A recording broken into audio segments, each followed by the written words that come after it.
guys, welcome back to my channel. Today, me and my little sister Shona are going to sing Konyak hymn number 287. In English, we call it Lord, lay some soul upon my heart. In Konyak, we call it Yongwan Myakay.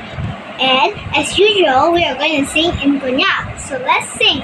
La la la la la la la la la la la la la.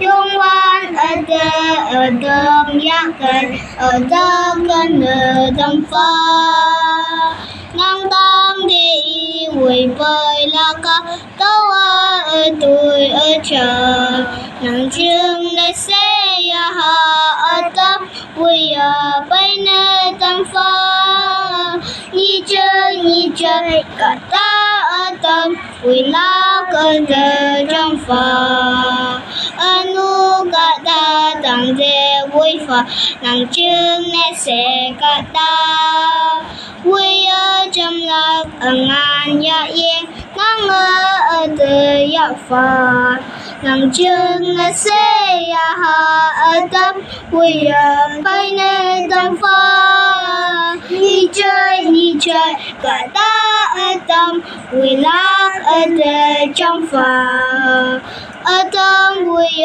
bởi lạc đâu chờ đâu yêu bờ tô na đâu quang tăng lên chuồng ngồi quan tên đâu mơ y phơi hậu lạc nàng chân này sẽ ya ở tâm vui bởi nơi tâm pha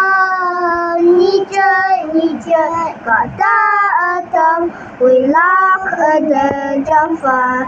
Thank you guys for watching our channel. I hope you enjoyed. Bye bye.